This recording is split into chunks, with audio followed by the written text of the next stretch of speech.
interesado en mí para realizar esta conferencia. En principio el título era Historia social de Guadix y comarca durante las edades modernas y contemporáneas. Pensé que se iba a alargar mucho. De todas maneras, la historia de Guadix sin la comarca no se entiende y viceversa, ¿no?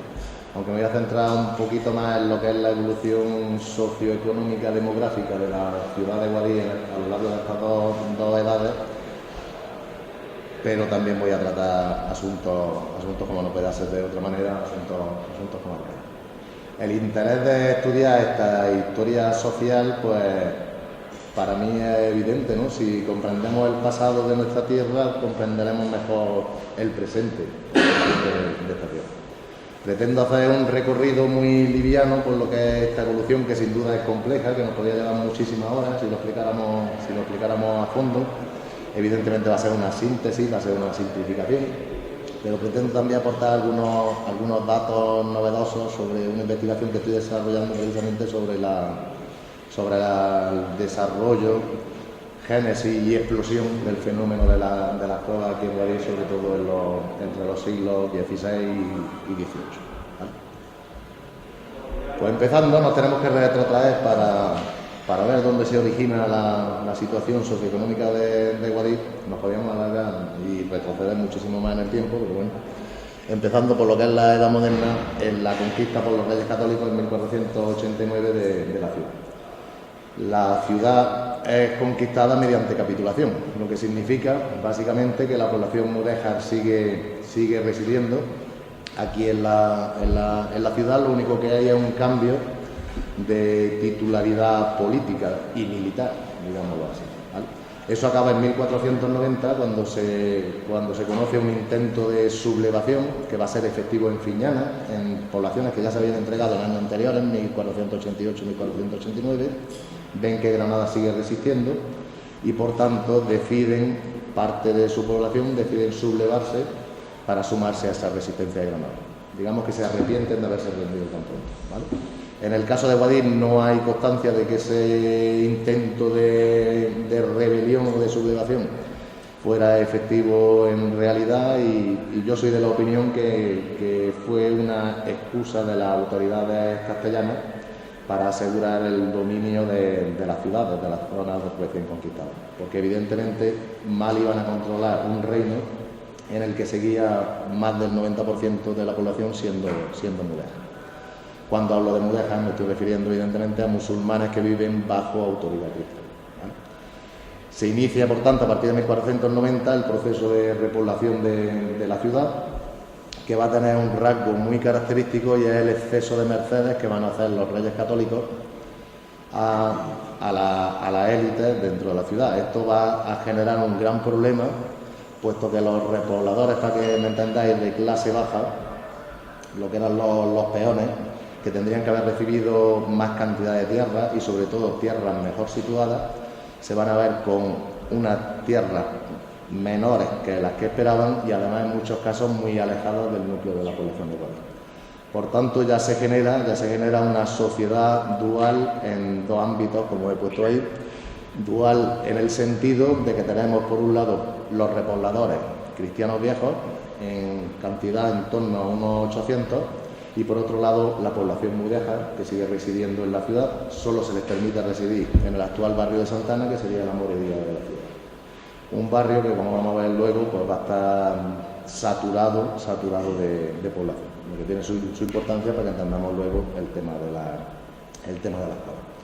Y dual también en el sentido del segundo término que pongo ahí, de pseudocolonial, en el sentido de que vamos a tener una población mudéjar que sigue residiendo en la ciudad, que sigue residiendo en la comarca. En el ámbito rural no se expulsa a la población ni se les quita las propiedades, sino que sigue residiendo en los pueblos. Por tanto, tenemos una ciudad que es Guadix, donde sí hay repoblación cristiano vieja, y los pueblos de la comarca donde no lo hay, con la excepción de Fiñana y La Peza, donde sí hay una pequeña repoblación. Y esa población cristiano vieja va a vivir de la explotación de esa población mudéjar, ¿vale? Se establecen las instituciones castellanas, el corregimiento de Guadix, Baza, Almería. Tenía al menos durante 6 meses su sede principal aquí en la ciudad de Guadix. Tenía obligación de residir el corregidor otros 6 meses en la ciudad de Almería. Para que lo entendamos, el corregidor sería una especie de gobernador provincial, ¿vale? Y después también se establece el obispado. En principio tendría jurisdicción sobre el Valle de la Almanzora, Guadix, Baza, Huesca, aunque al final por distintos pleitos se va a ver limitado a solo lo que es la actual comarca de Guadix y con pleitos por la Bahía de Baza. Esta situación que es de, como he dicho, de explotación, en principio se le respeta su religión, sus leyes propias, se respeta a la población mudéjar, pero la presión aculturadora y la presión religiosa de las autoridades castellanas va a ser cada vez más fuerte. Explotación económica, presión aculturadora es lo que explica la rebelión morisca de 1499 a 1501 en el Reino de Granada. No afecta mucho a la zona de Guadix, pero sí tiene como consecuencia la conversión obligatoria de los mudéjares al cristianismo, pasando a ser moriscos a partir de ese momento. Y entraríamos en la época morisca. No me quiero extender mucho porque si no es que no salimos de aquí esta noche. Este es mi tema, es el tema de mi tesis y el que me apasiona de verdad, pero bueno, lo voy a pasar un poquito por encima. Lo que sí quiero destacar es que esa presión aculturadora de esa población que ya es oficialmente cristiana, pero que realmente no lo es, ¿vale? Puesto que han sido cristianizados por decreto, se va a ir endureciendo a lo largo del tiempo. Pero lo que más nos interesa para el ámbito socioeconómico es que la presión socioeconómica también se va acentuando a lo largo del tiempo. Y en dos sentidos.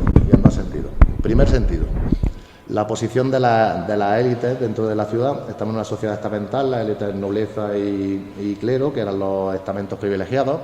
También tenemos un segmento del Estado llano, es decir, los que no eran privilegiados, pero que sí eran ricos, como eran grandes labradores. Ese sector económico se va reforzando cada vez más. ¿Gracias a que se refuerza? Pues precisamente lo que hemos comentado antes de la desigualdad de repartimiento de esos peones, de esos repobladores que habían conseguido tierras de mala calidad, tierras marginales y alejadas, y que empiezan a perder sus tierras. El otro gran beneficiario de esas tierras que se pierden es la élite morisca, que también existía. Y por tanto, una población morisca que había perdido sus propiedades por la expulsión de la ciudad en 1490, por ese intento de sublevación, empiezan a recuperar propiedades. ¿Eso qué significa? Que vamos a tener un germen de población marginal en la ciudad, tanto cristiano vieja como morisca, ambas. Y eso se ve a la vez reforzado por un proceso inmigratorio muy fuerte que sufre la ciudad. Estamos en una sociedad del antiguo régimen, en un ciclo demográfico antiguo, donde prácticamente la población permanece estancada. Sin embargo, en el caso de Guadix, en escasos 60 años, la vecindad de la ciudad, cuando hablamos de vecindad nos referimos a familias, pasa de unas 1.300 familias a 2.200, que es el dato que da el censo de 1561. ¿Vale? ¿A qué se debe ese crecimiento de la población? Eso todavía lo estoy yo maquinando y lo estoy intentando explicarlo, pero creo que es población expulsada del medio rural, donde también las élites cristianas asentadas en la ciudad de Guadix y también en la villa de Fiñana y en La Peza están empezando a comprar propiedades y a extenderse a los pueblos de la comarca, tanto Marquesado del Cenete como Valle de la Lama, el Valle del Zalaví, etc. Y eso provoca que muchos moriscos pierdan sus propiedades, pierdan sus medios de vida y por tanto se vean obligados a emigrar. ¿A dónde? A una ciudad donde tenías más diversidad productiva, donde tenías la caridad de la Iglesia, donde tenías también el asentamiento de las élites que demandaban mano de obra. A la vez tenemos el proceso de construcción de todas las iglesias mudéjares que demanda también mano de obra, ¿vale? En ese contexto, precisamente, es un documento que dio a conocer Bernard Vincent en una conferencia que dio en el Centro de Estudios de Pedro Suárez, un censo de la ciudad de 1561, donde se especifican los vecinos, su trabajo y los que residían en cuevas, ¿vale? Yo ya apunté hace tiempo, con respecto a los primeros datos que hay de las cuevas como barrio urbano, porque cuevas había antes, evidentemente, y ahí en los documentos de repoblación vienen citadas cuevas, pero nunca se las cita como un barrio configurado distinto de la ciudad. Cuando están los primeros datos, a partir del sínodo de Martín de Ayala, de 1554, y con este documento, ¿vale? Y también tenemos los registros parroquiales de la iglesia de la Magdalena, ¿vale? Que es la iglesia de la que dependía el núcleo de ese barrio de las Cuevas, que surge en torno a la fuente de Maese Pedro, ¿vale? Esa zona de ahí, ¿vale?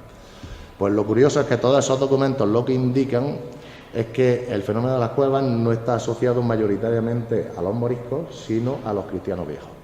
Gran parte de estos emigrantes que vienen a la ciudad, de estos 2.200 vecinos, 1.200 eran cristianos viejos y 1.000 eran moriscos, lo que significa que también ha habido un proceso de inmigración cristiano-vieja, de población seguramente expulsada por motivos socioeconómicos de zonas próximas, como puede ser el Valle del Guadalquivir, reinos cercanos, ¿vale?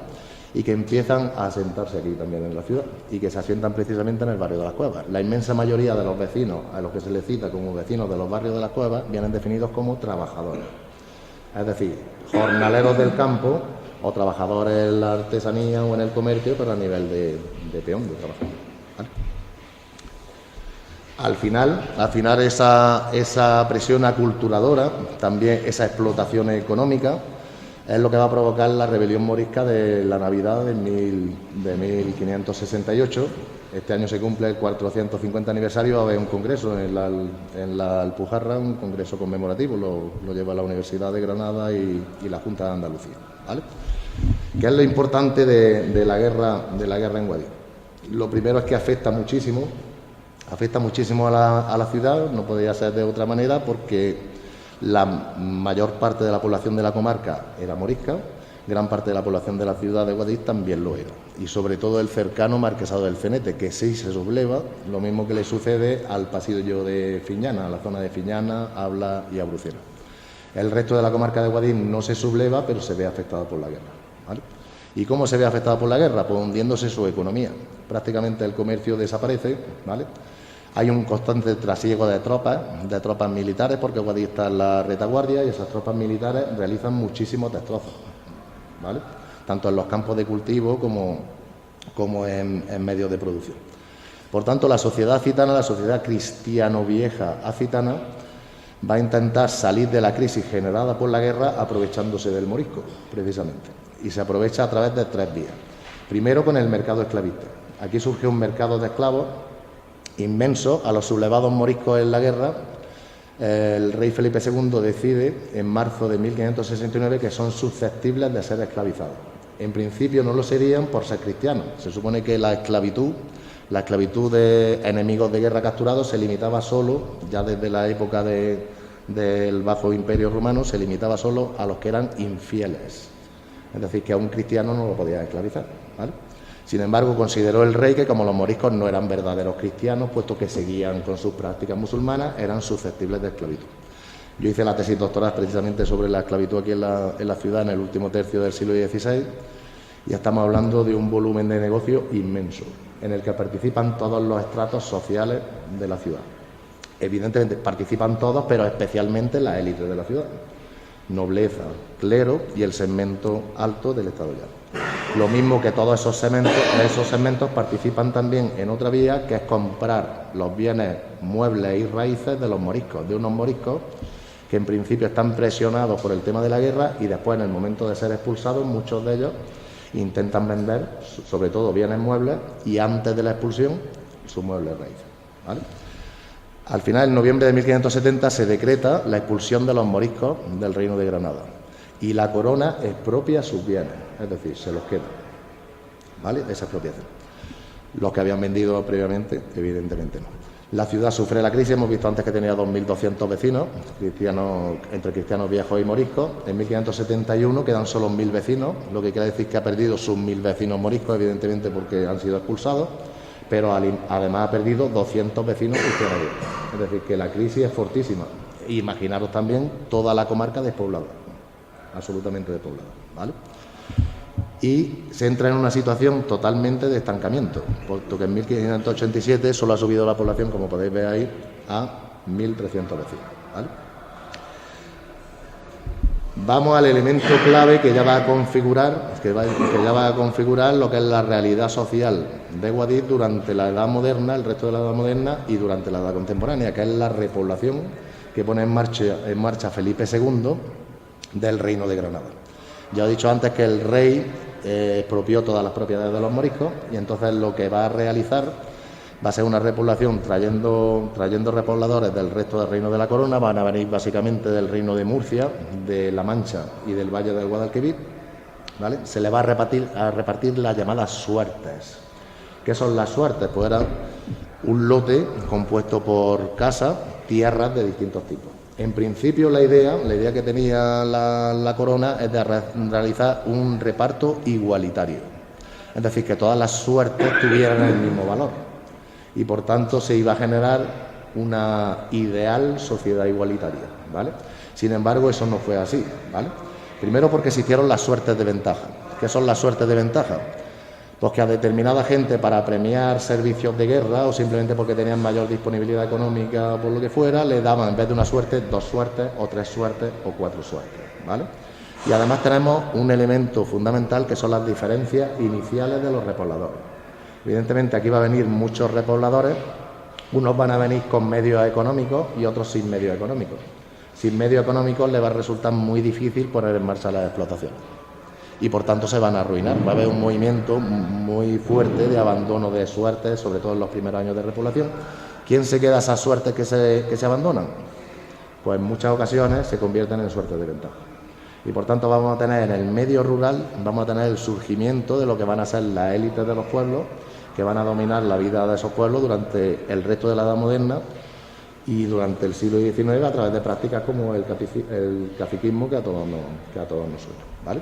En el caso de la ciudad va a ser más grave todavía el asunto en este aspecto, puesto que en las ciudades no se realizó reparto de suerte, sino que la corona creía que podía sacar más rendimiento económico de esas propiedades, por ser más rentable, está al lado de núcleos urbanos, y entonces en principio optó por el arrendamiento. Y a partir de la década de 1580 optó por vender las suertes, esas suertes, ¿vale? ¿Quién va a comprar las suertes? Las élites de la ciudad, evidentemente, ¿vale? La tesis que tengo yo es que el mercado esclavista que he explicado antes generó un volumen de dinero inmenso. Ese dinero revertió sobre todo en la élite de la ciudad y va a ser empleado en parte en la compra de estos bienes. Por tanto, va a surgir de aquí una sociedad muchísimo más polarizada que antes, ¿vale? Y eso va a tener su reflejo en la explosión que registra el barrio de las Cuevas, precisamente a partir de aquí. Vamos a la evolución de los siglos XVII y XVIII. El siglo XVII es el gran huérfano de la historiografía española, es el que menos se investiga. Siempre los investigadores, porque hay más fuentes también muchas veces disponibles, siempre se centran en el siglo XVI o en el siglo XVIII, pero el siglo XVII para el Reino de Granada es importantísimo, puesto que la repoblación oficial termina en 1593, ¿vale? Pero a partir de ese momento lo que sucede en todo el Reino de Granada es que tenemos una población muy escasa y por tanto muchísimos recursos disponibles, ¿vale? ¿Eso qué va a provocar? Pues va a provocar, junto a la crisis que vive en general la monarquía a nivel económico y la península en el siglo XVII, va a provocar que haya un flujo de gente desheredada, sobre todo, desde reinos cercanos hacia el Reino de Granada, donde creían que podrían tener oportunidad de buscarse la vida, ¿vale? Se registra un crecimiento demográfico. Antes os he dado los datos en vecinos, aquí ya son los datos en habitantes. Para convertir los vecinos en habitantes, esos 1.300 vecinos, era simplemente multiplicarlo por 4, ¿vale? Entonces, de 1587, que tenía 5.200 habitantes, pues ya a finales del 18 tiene 8.500. Entonces se registra un crecimiento demográfico que también se ve en el medio rural, esa recuperación de la población. Sin embargo, esos repobladores que van llegando a la ciudad se encuentran con una ciudad en la que no caben. Y en la que no caben básicamente porque las élites se han quedado con todos los bienes, y estoy hablando de tierras, pero estoy hablando también de casas, y por tanto toda esa gente llega sin tener sitio donde meterse, para que no entendamos. Yo aludí antes al barrio de Santana. El barrio de Santana tenía en época morisca, cuando ya se había producido un desplazamiento de cierta población morisca hacia otros barrios, tenía 500 vecinos, unos 2.500 habitantes. Después de la expulsión de los moriscos y con la repoblación, se vio limitada a solo 100 vecinos, ¿vale? Si decimos 500 vecinos, nos referimos a 500 viviendas, en la extensión que tenía el barrio de Santana en esa época. Es decir, era hacinamiento y viviendas minúsculas lo que había en el barrio de Santana. ¿Qué sucede en la repoblación? Pues simplemente que los repobladores empiezan a comprar esas casas y de 15 o 14 casas moriscas sale un caserón para el cristiano viejo. ¿Entendéis? Y caserón con huerto. Hace ya años, el profesor Barrio Aguilera, también Bernard Visan, indicaron como el tema de los cármenes que se le llaman moriscos del Albaicín, estos grandes caserones con sus huertas, etcétera, como que moriscos no eran, es de la época de la repoblación, precisamente. Al Albaicín le pasa algo parecido a lo que le pasaba al barrio de Santana. Pues evidentemente esa población que llega desheredada, la única opción que tiene es trabajar como jornalero en las tierras de la élite. Eso en el ámbito socioeconómico. Aquí os traigo algunos datos sobre estructura social. En 1752, según el catastro de Ensenada, había 295 propietarios y arrendatarios frente a 576 jornaleros. Estoy hablando de datos de la ciudad de Guadix. Y solo 35 años después había 210 propietarios y arrendatarios, 1.007 jornaleros. ¿Vale? Por tanto, fijaros, el nivel de deterioro social es un deterioro social muy acelerado. ¿Vale? Y eso va a provocar la explosión precisamente del barrio de las Cuevas. En la primera tabla de ahí os pongo datos de la población total de la ciudad de Guadix y también de esa población total cuánto vivían en las cuevas y qué porcentaje representa la vecindad de la cueva con respecto a la vecindad de Toca, ¿vale? Y si os fijáis, crecen los vecinos de las cuevas y a su vez crecen también el porcentaje sobre la población total, una población que está más o menos estancada en todo ese periodo, pero fijaros el crecimiento del barrio de las Cuevas más que se dobla, ¿vale? Como demostración también de eso, traigo datos de los libros de bautismo de la parroquia de San Miguel, donde prácticamente no había cuevas, y de la parroquia de Santa María de Magdalena, que es la que abarcaba la zona de Fuente Masa y Pedro, y es la zona donde crece más el barrio de las Cuevas. Y quiero que os fijéis como el barrio de San Miguel, el barrio de las Casas, permanece estancado, mientras que el barrio de las Cuevas, a partir de mediados del siglo XVI, fijaros lo que hace. Crecimiento. ¿Lo veis? Pero no es solo que crezca. El barrio de las Cuevas se caracteriza por su crecimiento, pero se caracteriza también por su pobreza, ¿vale? Y como ejemplo de la pobreza, os traigo aquí los datos de unos padrones que se hicieron a principios del siglo XVIII. Estamos en plena guerra de sucesión, ¿vale? Y entonces la corona puso una contribución, el rey Felipe V, una contribución obligatoria a todos los vecinos del reino para sufragar los gastos de la guerra, ¿vale? Esa contribución se la pagaron todas las poblaciones del reino y era proporcional a la riqueza de cada vecino, ¿vale? Entonces, en función de lo que pagaba cada vecino, podemos hacer una idea de la estructura social de esa zona en esa época, ¿vale? Y os traigo los datos de tres parroquias de Guadix.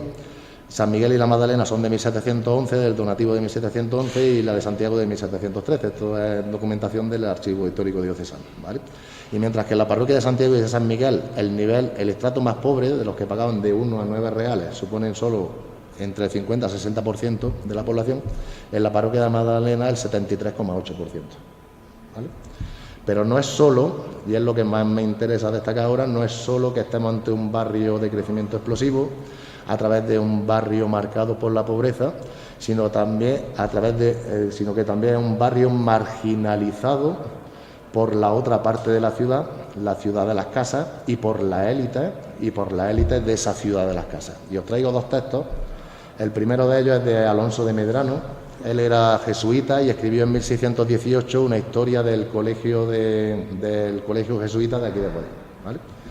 Está manuscrita, no la imprimió ni nada. Esto está en la biblioteca de la Universidad de Granada, en la del Hospital Real, ¿vale?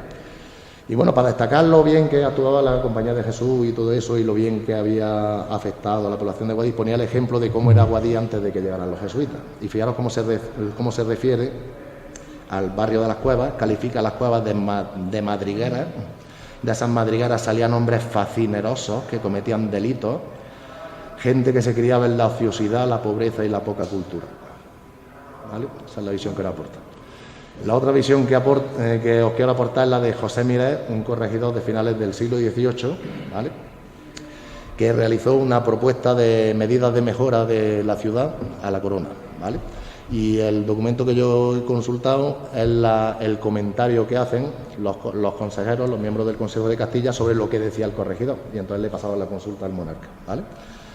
Y fijaros cómo habla, no quiero leerlo entero, pero simplemente habla de las cuevas, ¿vale? Dice que allí habitan 900 vecinos, de esos 900 vecinos, 700 son jornaleros o muy pobres, ¿vale? Los califica de vagos o malhechores, que durante el día andan cometiendo delitos y por la noche se acogen en las cuevas, ¿vale? Y proponía nada más y nada menos, el señor corregidor, que se demolieran todas las cuevas, que se construyera hospicios donde se metiera esa población, separando a las familias, separando por un lado a los niños, por otro lado a las mujeres y por otro lado a los hombres, para que fueran reeducados socialmente, ¿vale? Por eso quiero decir que no es solo un tema de pobreza, de marginación, ¿vale? De marginación social. Pasamos al siglo XIX, siento ir muy rápido y no sé si os estoy aturullando o si más o menos se va siguiendo el hilo, ¿vale? Entramos en el siglo XIX, marcado por la revolución liberal aquí en España, ¿vale? Lo primero es que la guerra de independencia, estudiada por Santiago Pérez López en su tesis, afectó mucho, económicamente hablando, y sobre todo lo que va a afectar mucho va a ser las consecuencias posteriores. Ya cuando se asiente el Estado liberal, termina el antiguo régimen, Guadix va a perder su categoría político-administrativa, ¿vale? Pierde el corregimiento, que es lo mismo que decir perder la capitalidad de provincia, ¿vale? Y la capital va a ser establecida en Granada, dependiendo de ella. Pero no es solo eso, sino que en el nuevo régimen liberal también se desplaza la nobleza de la ciudad, y el hecho de que se desplace la nobleza es importante porque con la nobleza se van sus rentas. Es decir, unas rentas que hasta ese momento, por ejemplo, los marqueses de Peñaflor, que cobraban sus rentas de sus propiedades, esas rentas se gastaban aquí en Guadix. A partir de este momento la nobleza se va a desplazar hacia la capital de provincia o hacia Madrid, y ahí es donde se van las rentas también. Por tanto, se produce una descapitalización de la comarca. Lo mismo que le sucede a Guadix, donde el peso de la Iglesia Católica era muy fuerte por el hecho de ser sede episcopal. La pérdida de peso progresivo de la Iglesia también perjudica en este sentido a la ciudad, y sobre todo cuando sea la supresión de los diezmos ya durante el régimen liberal, ¿vale? En el aspecto social, esto afecta porque lo que va a hacer es deprimir la economía de la comarca, pero a su vez vamos a asistir a un nuevo proceso de polarización social, en este caso gracias a las desamortizaciones. Sabéis que hay 3 grandes decretos de desamortización: el de Mendizábal, 1836, que afectó a los bienes del clero regular, es decir, a los bienes de las órdenes religiosas, que fueron expropiados por el Estado, vendidos en pública subasta, al mayor postor. En 1841, el general Espartero, durante su regencia, aprobó la desamortización de los bienes del clero secular, es decir, iglesias, catedrales, etcétera. El mismo procedimiento, venta al mayor postor en subasta. Y ya la que va a afectar más definitivamente va a ser la desamortización de Madoz, de 1855. Esta afectó a los bienes que le quedaban a la Iglesia, que ya eran pocos, y sobre todo a los de los ayuntamientos. Va a afectar a los bienes de propio. Los bienes de propio eran los bienes que tenía el ayuntamiento para sufragar los gastos de la institución. Un momentito. Pero lo que afecta más socialmente va a ser los bienes de comunes, los bienes comunales que tenían los ayuntamientos, que consistían básicamente en tierras de cultivo, pero sobre todo zona de monte, zona de pasto, ¿vale? Era tierra de libre aprovechamiento, es decir, que los vecinos podían cazar libremente allí, podían llevar su ganado libremente allí, podían coger leña, que era básica para la alimentación y para la calefacción, en esos montes comunales, y a partir de este momento se convierten en propiedad privada, ¿vale? Por tanto, tenemos a unos jornaleros que no pueden acceder a la compra de esos bienes desamortizados porque no tienen dinero para pujar en la subasta. Esos bienes se van a acumular en manos de la burguesía e incluso también de la nobleza, que sigue manteniendo su fuerza, pero es que además pierden los bienes comunales. Ya no pueden cazar, ya no pueden coger productos silvestres, ya no pueden llevar su cabrilla a pastar a las dehesas comunales, ni pueden coger leña, ¿vale? Por tanto, su situación social se deterioró muchísimo, ¿vale? A eso le unimos que toda esta zona va a quedar al margen del proceso de industrialización, ¿vale? Se va a establecer una agricultura de mercado, eso sí. Hasta este momento lo que teníamos era una agricultura en gran parte de subsistencia, ¿vale? Pero ahora los nuevos propietarios lo que quieren es sacar rendimiento a las nuevas propiedades que han adquirido, evidentemente. y por eso van a establecer cultivos que se puedan vender en el mercado para conseguir dinero y, en el caso de los montes comunales, convertirlos en leña, evidentemente, para sacar dinero, ¿vale? Y este es el periodo de más fuerte deforestación en España, porque todas esas tierras comunales van a ser deforestadas, ¿vale? ¿Qué significa todo esto que estoy hablando? Pues un aumento de la polarización social, evidentemente, que se refleja en el crecimiento del barrio de Las Cuevas. Aquí he puesto algunos datos de algunos años. En 1786 ya hemos visto que había 900 vecinos en el barrio de Las Cuevas. En 1873 ya son 1.330 y solo 15 años después, fijaros, 357 más. 357 cuevas más. En una población de la ciudad que está estancada, fijaros, en el censo de Madó, los datos que aporta Pascual Mador en su diccionario geográfico estadístico, es de 10.100 habitantes en 1847 y se pasa a 12.652 en 1900, ¿vale? Vamos a un aspecto que va a ser básico y fundamental para que entendamos lo que va a suponer, lo que va a pasar después. Y es el tímido desarrollo que se registra en la comarca entre 1895 y 1836, ¿vale? Para este desarrollo hay tanto causas de contexto general como causas específicas en el caso de Guadix. Las causas de contexto general es el desarrollo generalizado que sufre la economía española, sin sacarla del subdesarrollo, porque va a ser un crecimiento muy desigual, pero a raíz de la pérdida de las colonias de Cuba, Puerto Rico y Filipinas en 1898, pasando por la neutralidad en la Primera Guerra Mundial, lo que favorece la venta de productos españoles, y después la política intervencionista de fomento de las obras públicas y también de creación de empresas públicas de la dictadura de Primo de Rivera, que coincide con los felices años 20, un periodo de expansión generalizada de la economía. Todo eso favorece un desarrollo, lo mismo que lo favorece en el caso específico de Guadix la inauguración del ferrocarril en 1895 entre Linares, Baeza y Almería, lo que permitía que los productos agrarios de Guadix pudieran ser vendidos en el exterior, ¿vale?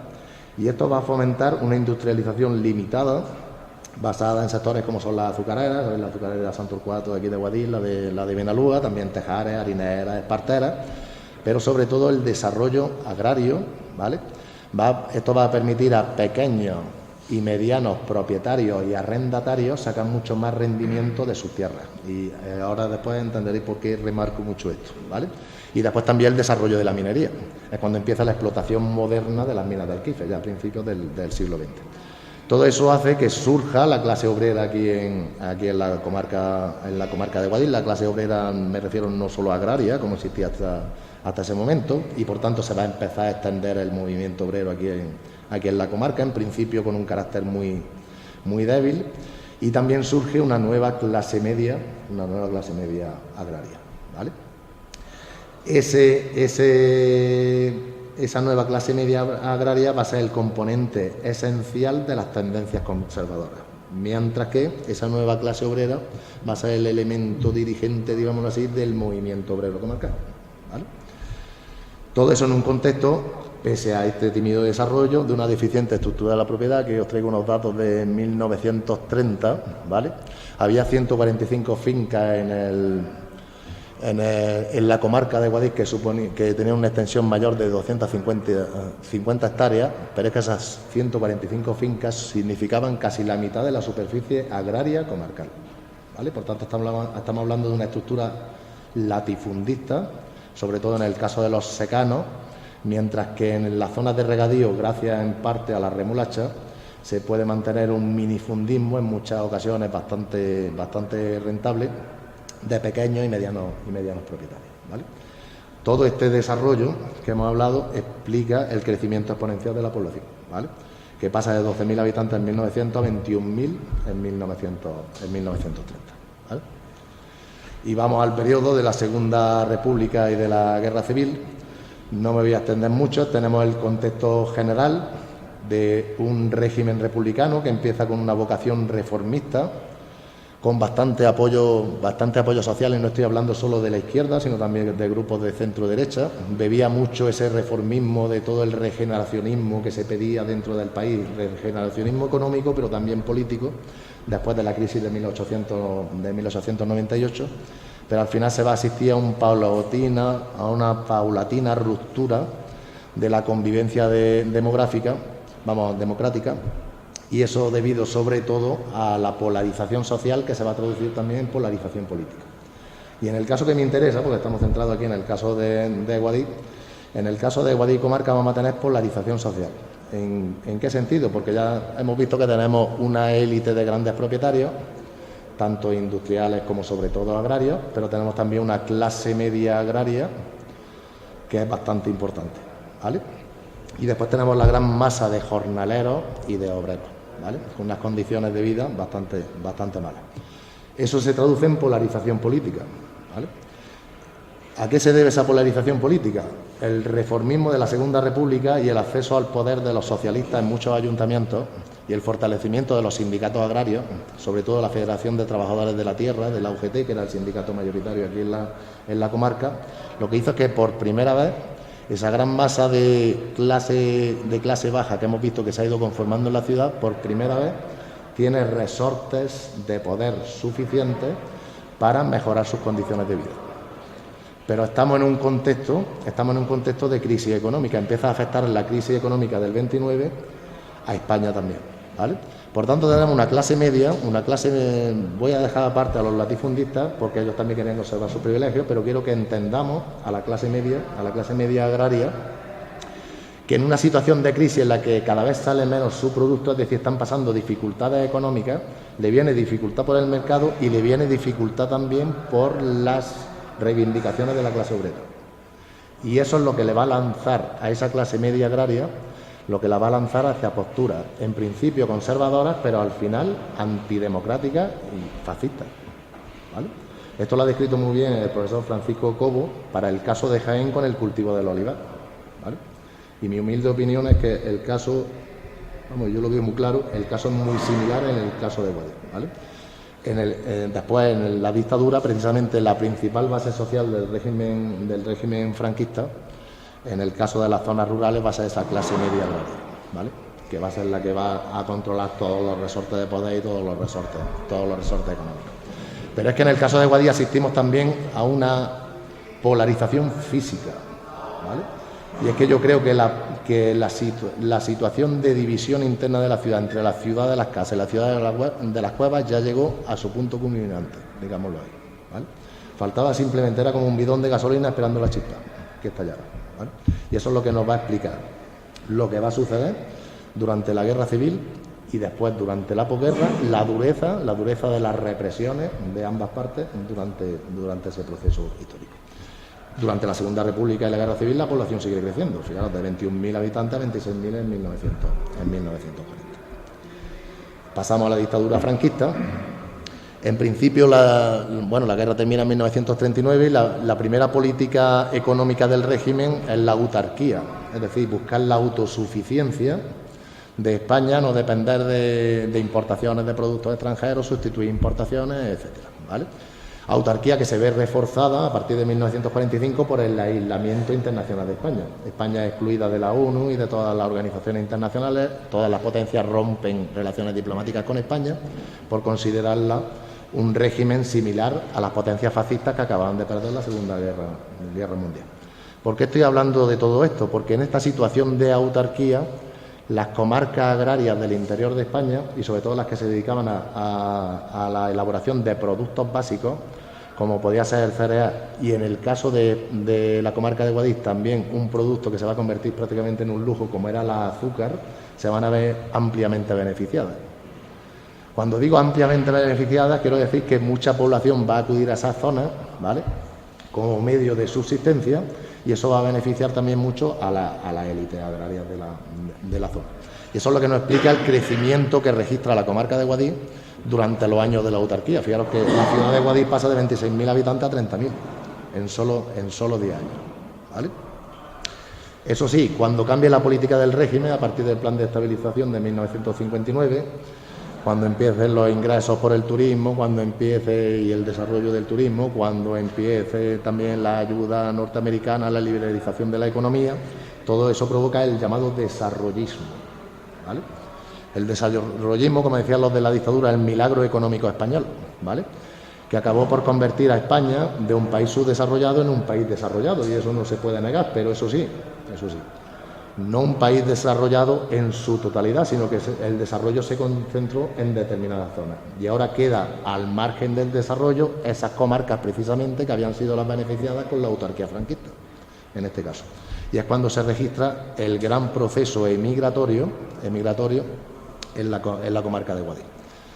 Podemos decir que el franquismo es el que se carga la polarización, el que elimina o atenúa grandemente la polarización política y social en la comarca de Guadix en general y en la ciudad de Guadix en particular.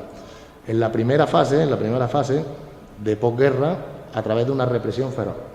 En la segunda fase, a través de la emigración, ¿vale? Porque va a ser precisamente toda esa masa de clase baja que se ha ido generando en la ciudad la que va a emigrar, ¿vale? Y fijaros que el decrecimiento en el caso de la ciudad de Guadix es un crecimiento espectacular, ¿vale? Se pierden 11.000 habitantes en 20 años, ¿vale? Por tanto, ya entramos en los años de la democracia, en lo que en principio la comarca de Guadix y la ciudad de Guadix en general van a estar en un estancamiento, ¿vale? ¿Y por qué podemos hablar de estancamiento? Porque por un lado hay factores que tienden a la baja y tienden a la baja de manera fuerte, y va a ser la reconversión que se da en general en España va a afectar de manera muy singular a la comarca de Guadix, cargándose a esa industrialización tímida que había surgido a partir de finales del siglo XIX. Ya en los años 80 y primeros 90, cuando se cierra la azucarera de Benalúa, cuando se cierra la línea de ferrocarril Guadix-Almendrico, cuando se cierran las minas de Alquife, cuando Guadix pierde también y se establece en Baza el hospital comarcal, la comarcalización afecta también negativamente al caso de Guadix, porque en principio en los primeros planes se consideraba como ciudad intermedia a Baza y no a Guadix. A Guadix le perjudica su situación, siempre se ha dicho que a Guadix siempre le beneficia su situación como cruce de caminos, etcétera, etcétera, pero en realidad a la hora de la modernización de las comunicaciones, la cercanía a Granada perjudica. Y eso ya se vio en el tema del hospital y se ve en otros temas de servicio. Por eso os pongo como elemento también negativo y de estancamiento la mejora de las comunicaciones. Lo que puede parecer una contradicción, pero ha convertido en realidad a Guadix en parte del cinturón de Granada, con todo lo que ello significa, porque estamos a media hora de Granada, ¿vale?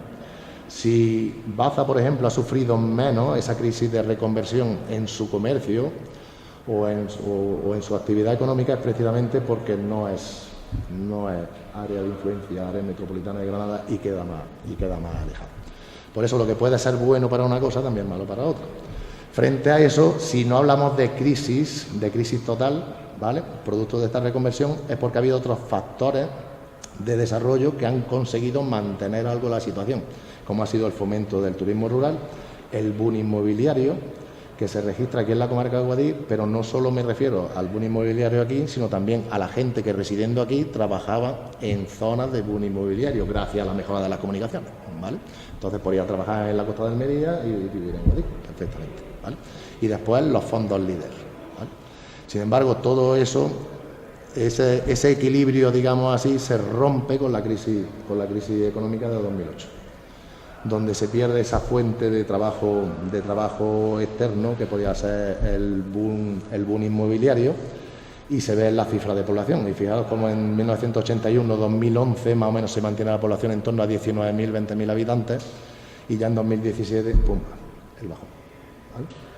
No es mi misión aquí, ni era la intención de esta conferencia, dar alternativas de desarrollo, porque esta no es mi misión, simplemente era explicar cómo hemos llegado hasta aquí. Pero evidentemente la manera mejor de solucionar un problema es entender que existe ese problema, ¿vale? Y el problema en realidad es grave si hacemos caso a los mismos datos de la Junta de Andalucía, ¿vale? Vamos primero os voy a presentar algunos datos de Guadix en 2017 del Instituto de Estadística de Andalucía, ¿no?, en la población.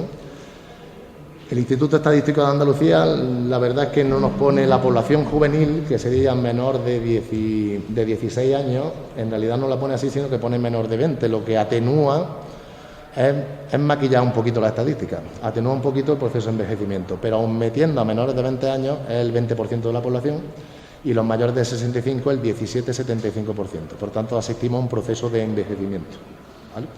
De hecho, yo creo Esto ya no estoy hablando con datos, pero si quitáramos esa gente de 16 a 20 años, ya tendríamos más mayores de 65 que menores de 16. ¿Vale? Eso se refleja en el movimiento natural de la población, donde tenemos 163 nacimientos, 170 defunciones. Por tanto, estamos en crecimiento vegetativo negativo. Tenemos el tema de la vivienda, hay 7.039 viviendas aquí en 2011. Muestra de cómo ha afectado la crisis al tema de la construcción y todas estas cosas. Solo 42 viviendas rehabilitadas en 2015, pese a las ayudas públicas que hay, y 110 transacciones inmobiliarias en 2016, que son unos datos muy bajos, si nos sacamos en porcentaje. Después, otra de las características de la economía citada en la actualidad, que es el minifundismo empresarial, ¿vale? Tenemos 1.477 empresas con actividad económica en el municipio de Guadix, de ellas 838 sin asalariados y 532 de 1 a 5, ¿vale? Por lo que estaríamos hablando del 92% con menos de 5 empleados. Y después, en cuanto al mercado de trabajo, estos son datos de 2016, porque no ponía datos de 2017 en el Instituto de Estadística, en torno a 2.000 parados. Y después, en el tema de los contratos, sobre todo la temporalidad. Solo 288 contratos indefinidos, 4.344 temporales, que es el 93,8%. ¿Vale? Pero siendo conscientes de la situación que hay, quiero presentaros, estos son proyecciones realizadas por el Instituto de Estadística y Cartografía de Andalucía, en su página web, que es el Servicio de Información Multiterritorial de Andalucía, es decir, que son datos de la Junta de Andalucía, ¿vale? Y son proyecciones de población. Pone proyecciones de población para los municipios de más de 10.000 habitantes, a los de menos no ponen proyección. Y evidentemente esto no es una condena a muerte de la que no se pueda salir, sino que simplemente en función de la dinámica que se ve ahora, del movimiento natural, del saldo migratorio, etcétera, etcétera, pues entonces hacen proyecciones de población. Evidentemente, si cambia la coyuntura a nivel nacional y sobre todo a nivel local, estos datos se pueden revertir, evidentemente. Pero bueno, la previsión en la situación actual, para que seamos conscientes de la gravedad de la situación actual, para 2025, es decir, dentro de 7 años, se prevén 17.400 habitantes y para el 2035, 16.995. ¿Vale? Yo creo que depende de la sociedad ciudadana el que esto no se cumpla, ni más ni menos. ¿Vale? Y nada, muchas gracias por vuestra atención.